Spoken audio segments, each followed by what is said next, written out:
Well, hello everyone. It has been a long time since I made a video on the Australian Senate, my prediction for the 2019 election, and I'm very sorry for taking this long. I've been busy or something, but now that I'm sick, I have to stay home, and it is time for me to uh, talk about this. Now, quite a lot of stuff has happened, and I'm gonna kind of go over everything in order. So I'm gonna go back and just show you what I which predicted back in January, which is still pretty similar to how it is going to be now. It's not going to be, things have changed, but not like drastically. So I think this was basically what I did. So I gave Queensland and New South Wales a pretty similar score. I think I put Western Australia the exact same thing as well. Um, and then I gave uh, Greens in South Australia, to Coalition, to Labor, and a Centre Alliance there. And then I gave similar thing, except Hinge gets a seat rather than One Nation there. And then it would be one Green, two Labor, Lambie, and Coalition. What we got here? There we go. Sweet. Now, we've got also the territories, and they're actually interesting this time. Um, they actually are very important this time, and we will get to those. Well, specifically just the ACT, really. Northern Territory, not so much so, but yeah, we'll get to those. Anyway, so let's go a bit over about what has kind of changed since last time. Oops, it looks like I didn't put that there. There's been an emergence of two parties which have kind of spiced things up a bit, which are the Fraser Anning National Conservatives and the United Australia Party. Um, Fraser Anning's party kind of popped up. He was been around, but he kind of got the notoriety he did back in March after the whole Christchurch shooting. There hasn't really been any polls that have shown his support. Perhaps they're refusing to do that at this stage, but I suspected after that Fraser Anning had something like maybe like 4 or 5% in Queensland and about maybe 2% everywhere else because there are a lot of people who actually agree with what he says. So unfortunately or fortunately, if you're into all that kind of stuff. But yeah, I suspected that Fraser Anning would not win any seats in the Senate or especially the House. But his votes, his 5%, would probably just spill over to One Nation, and then they'll get a seat. And so it didn't make too much of a difference, really. Like it's worth mentioning, but I don't think it's really going to make much of a difference. Um, but now we have the United Australia Party, and Queensland is getting very crowded. We got One Nation, we've got Fraser Anning, and we got the United Australia Party, and how everyone's going to go is really up in the air. I'm suspecting it will be like a three-way split. Maybe it might be like 4% Fraser Anning, 5% United Australia Party, and 6% One Nation, something like that, maybe. So what that means is, and some people are suspecting that there's going to be something like this, where Palmer's going to get a seat, and One Nation is going to get a seat, and then Labor and the Greens won't get anything. Something like this.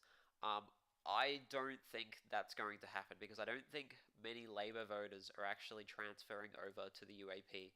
Um, and Greens voters especially, they're not going to vote for the UAP. So I don't think there's going to be enough of a spillover from the left over to the United Australia Party to get a seat. I think they're mainly just going to be taking votes away from people who would have otherwise voted for the coalition or maybe the Fraser Anning Party or the Pauline Hanson's Party or maybe even the Katters Australia Party, which would have had a little bit of not a chance, but it would have had a bit of support if it wasn't for all of these parties coming in and really killing things here in Queensland.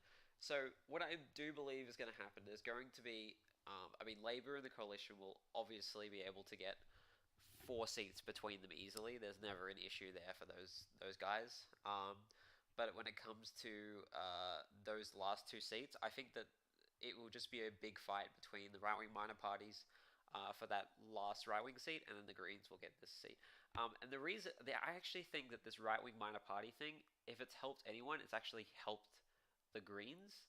I mean, sure, they're probably not going to get as much of an excess over from Labor, um, but what it means is that like amongst all these right-wing minor parties, there's a very good chance that a lot of them will exhaust. So what I mean by that is that there will be people who vote for Fraser Anning, but then decide not to put Pauline Hanson or Clive Palmer or the United Australia Party on their preference sheet.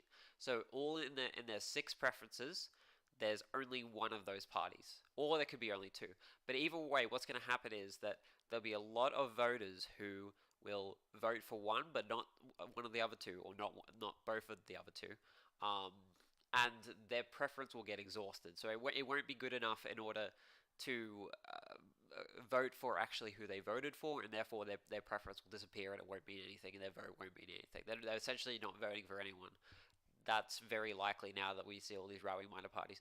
And what that does is when you have more exhausted preferences, where you have more preferences that go nowhere because there's no one else to vote for, the quota for how much percentage you need to get goes down.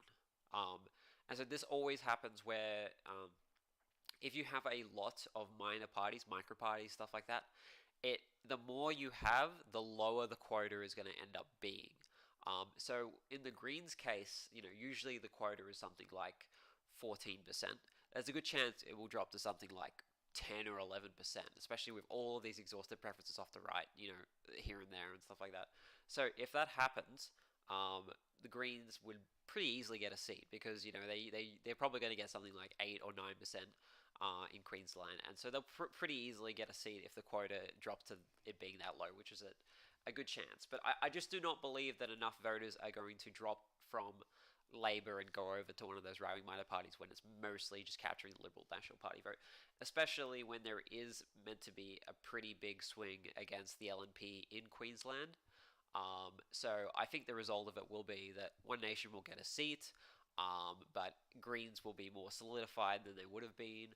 I don't see another right-wing minor party beating One Nation at this stage. One Nation is just too strong, especially in Queensland. I will say, though, that United Australia Party definitely have a chance because of the fact that not only are they third on the ticket, Pauline Hanson's One Nation is second, which obviously helps her, but they're only third on the ticket, which means that they're pretty far up to the top, and people give it basically a clear choice between Hanson and United Australia Party. But also the scandals about Steve Dixon and just the One Nation members and stuff like that. Like, it might drop their vote down, and then they might be lower than United Australia Party. I mean, especially, it really just depends how Clive Palmer ends up doing, to be honest. I really don't know. There could be a massive scandal between now and the election. It's one of those things that, like, we have to wait and see. But I mean, I will say though, this thing here, this Palmer thing, this thing that has been on there for years. Oops, it's still counting for the Greens. I never thought I was actually ever going to use this again. I just kept it here kind of as a joke about how, like, he was once important, but now he isn't. But I'm actually using this Palmer square now again, and I find that absolutely ridiculous. I did not expect this at all. I did not expect this return for Clive Palmer that there's been, and there's a very good chance that between now and the election, his support might die. Maybe like Labor will make some massive attack on him or something like that, and I don't know how much it's going to affect the Liberal Party preferences at this stage either. But I do know that in 2013, I think Labor, like the UAP, even though it said vote Labor last, it still wasn't a very high preference flow to the coalition. So, in that case, maybe Palmer is going to take some Labor votes away from Queensland. I still don't think it's going to make a difference, though. But, yeah. Anyway, so on to New South Wales. This is a state where the coalition have looked a bit better lately. They did really well in the state election. I mean, way better than anyone expected. I mean, they still got a massive swing against them. But at the same time, I'm not really sure if there's going to be... I think these right-wing minor parties are all going to kind of jump a couple of percent. Green's going to get a seat off the fact that, like, the quota is lower.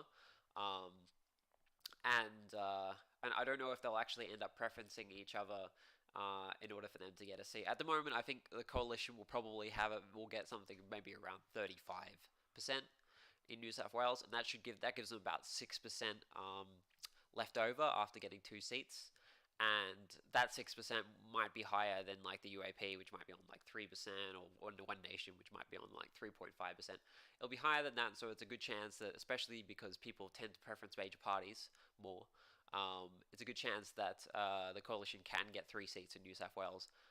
Especially the fact that they're fourth on the ticket, while a lot of those other parties, as I remember, are way further down. But once again, New South Wales has a little bit of a right wing minor party like issue. I mean, we got UAP, we got Pauline Hanson's One Nation, we've got the Fraser Anning National Conservatives, and then we've also got the Shooters, Fishers, and Farmers, which I don't know how well they're going to do because apparently they didn't have much funding left over for this election. But they might do the kind of thing where they might take away some votes from other right-wing minor parties, and then once again, if someone puts the Shooters, Fishers, and Farmers first, and then in the next five they don't put like One Nation or Fraser Anning National Conservatives or Liberal Party or UAP, their vote will go to waste. It will exhaust and it will lower the quota, and that will do nothing but help the Greens get a seat, and Labor will certainly get 2 seats too. Um, and it will also help the Liberal Party because they've got a higher primary vote as well. So yeah, Liberal Party wouldn't be surprised if they won 3 seats. They did it last time. That was basically the result last. It would have been last time if they used the half Senate method. Yeah. So it's going to stay the same, and I don't see Greens losing that seat. Like they didn't do very well last time, but they still would have gotten a seat if it was a half Senate election. I don't see a massive swing against them. Like especially when as I said, the quota is low. Now, Victoria, very interesting state because this is the one I'm probably the least sure about. I really don't know what's going to happen here. So we have the Liberal Party getting first on the ballot paper, which is going to help them, and it does make them, have some kind of a chance of getting 3 seats, some kind of a chance. I thought that it was absolutely impossible for them to get 3 seats before that. Now that that's there, I mean, I don't think it's going to happen, but there is a chance of it happening. But, I mean, actually, there was meant to be a poll out, and I could not find the details of this poll. I was searching far and wide for this poll, the details of this poll, and I couldn't find it. But apparently it had Hinch. There was like a Senate poll, basically, of all of the, Senate seats around the country. And it had Hinch at something like 3%. He was at 6% last election. I thought he would have grown since then, but then once again, we have the Fraser Anning National Conservatives, One Nation, and the UAP digging into that kind of protest vote. I mean, Hinch isn't really right wing, but he kind of gets those kind of voters anyway, like those kind of protests, like minor party, like fuck the system voters. So there was a good chance that Hinch will drop. And then there was also a good chance that all of those parties, all those minor parties, they won't preference each other, and then it will end up meaning that none of them gets a seat, and it will just go with the coalition or a major party because they tend to be the best when it comes to preferences and also primary votes as well. But I mean, Hinch does have on his side that he's second on the Labor Party how to vote card for the Senate. So I'm not really sure. I really don't know. Some people, like there was, I think they were also suggesting that it was incredibly likely for Labor to get 3 seats. Um, Maybe. I think I said that before. I absolutely said that before that Hinch has a run for his money, and so do Labor if they want to get 3 seats. It was between them. Now, I mean, it's probably made it more likely for Labor, the fact that there's right-wing minor parties that won't preference each other. Um, but maybe it will take some votes away from Labor. I don't know, but I think Labor's probably going to get something like 35, 36% here, and the Greens will probably only get something like 9%. So I mean, between them, if you add them up, that's like 44%, 45%. I mean that's just over 3 quarters. Like it's nowhere near the 56% they'll need, like collectively, basically. So I don't know. It's a very, very difficult thing to overcome. Like to get, unless it's a state like Tasmania, which is so left wing, and so supportive of Federal Labor Party, it is so difficult to actually do that where you get 3 seats in like especially in an election where the Labor Party primary vote is probably not going to be that much higher than the previous election because it'll be a little bit higher. Like at the moment, I think last election was 30%. It'll probably be something like 34%, maybe 33%. But it's not going to be that much higher. The swing isn't that great, especially now that you know, oh, just the election campaign has started and like they're really digging into Bill Shorten. It's as you probably know, the polls have kind of tightened a lot since January, but this is the kind of thing I guess will make it matter. Where if Labour or not will get three seats in Victoria, but for now, I mean, actually, another suggestion is Labour getting three seats and screwing the Greens. I don't think that's going to happen. They'll have they won't have enough of votes Labour to screw the Greens. The Greens are not doing too well these days in Victoria. I think they're probably only going to get like 8 or 9%, but that's going to be enough for them to get a seat. That's fine.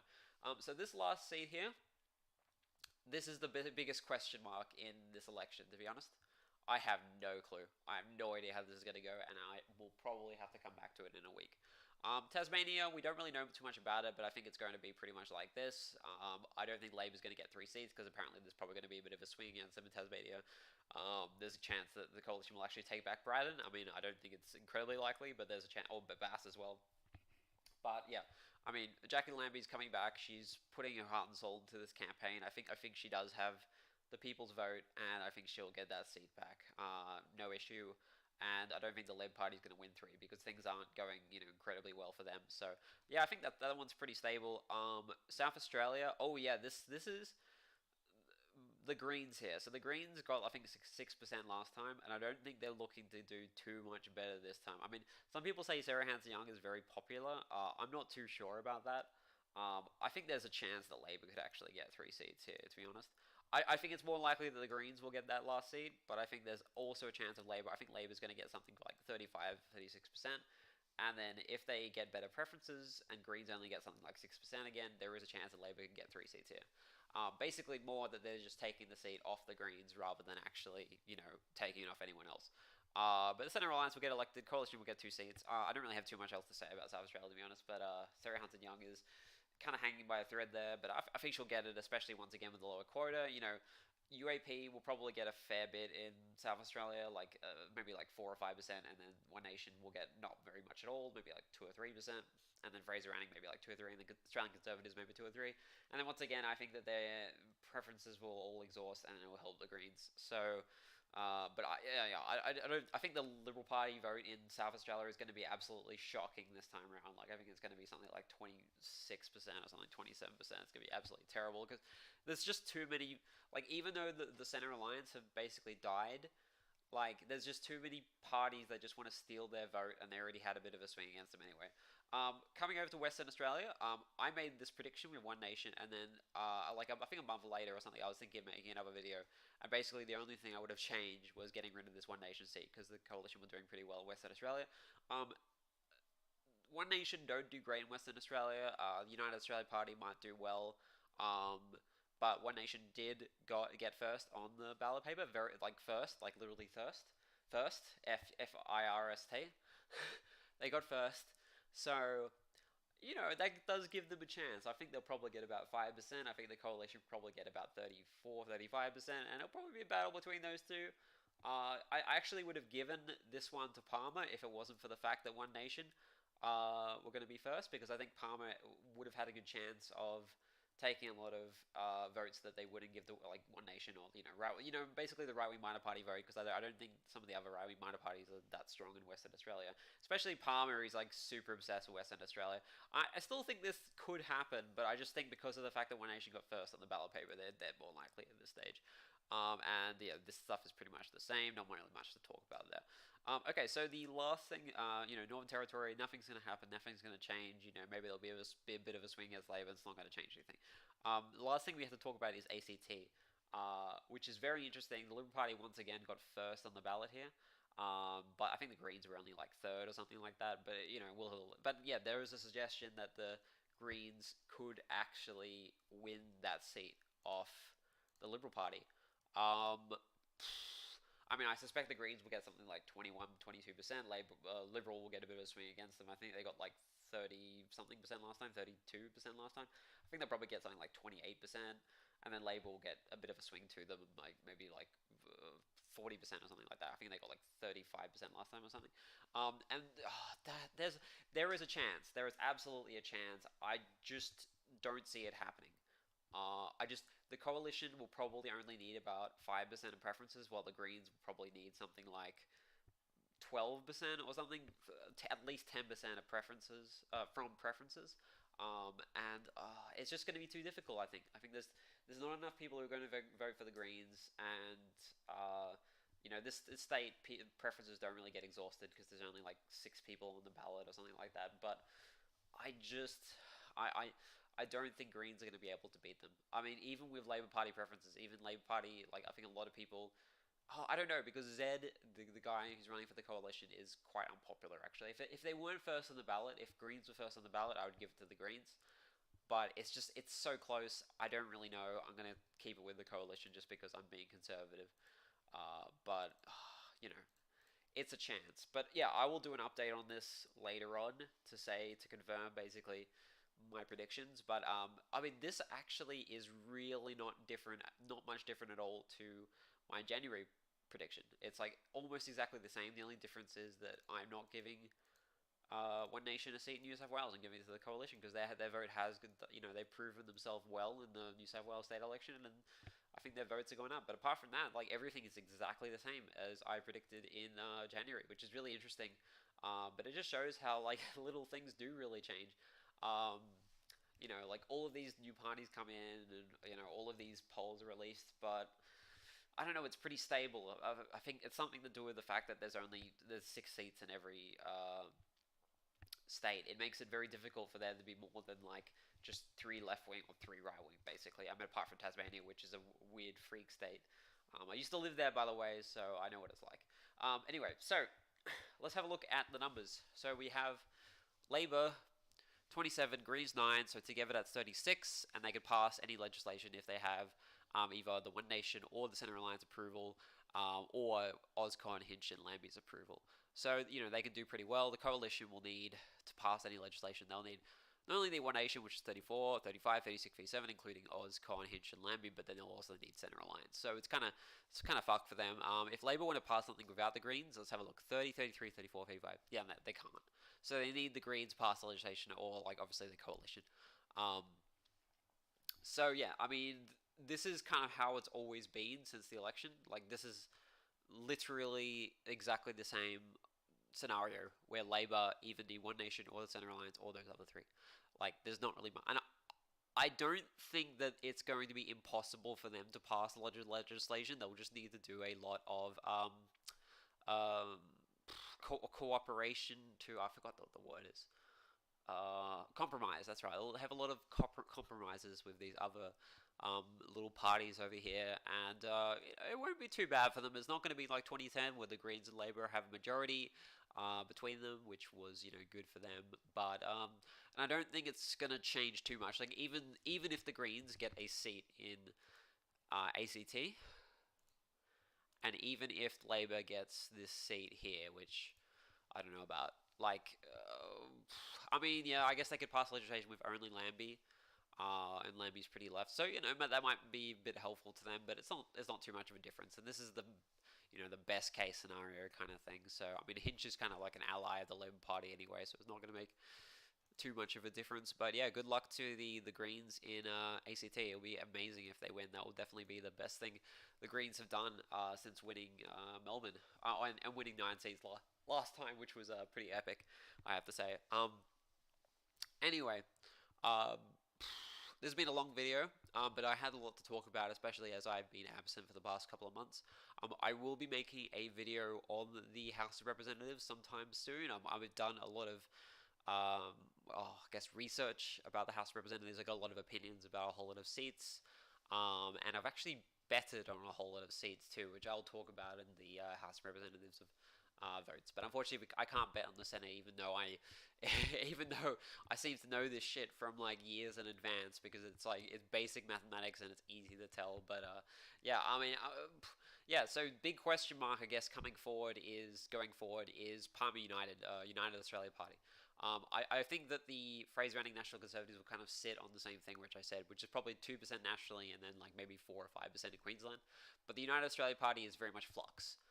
It could go down, it could go up. I really don't know at this stage. Maybe Palmer will appear on Q&A, something like that, or in a debate or something like that, and people will love him. He really is a big question mark because I did not expect him to get as far as he has. When those polls came out, which had him on like 6 to 8% across the country in seats across the country, I was incredibly confused, and obviously I found it hilarious, especially as I voted for Palmer United in 2013. I made a movie with him in it, and I've got him still on here on my little chart. Oh yeah, rest in peace, David. Yeah, Liberal Dems are fucked. I'll just say that as well. Sorry, I actually met with a Liberal Democrat, the number 2 on the South Australian ticket last night, but they're fucked. They're not going to get any seats, unfortunately, and because David Leyonhjelm is gone, it's going to be much harder for them. But yeah, and then any other minor parties I think have a chance? Not really. No. Um, no. No, no, that's it really. The right vote has been capitalized on. The center vote has been proven to be ineffective, with the center alliance losing the South Australian election, and the left vote is just Labor and the Greens, especially Labor, who are probably going to be kind of strong this time, um, because reasons or not. We'll see how Bill Shorten does. But yeah, okay.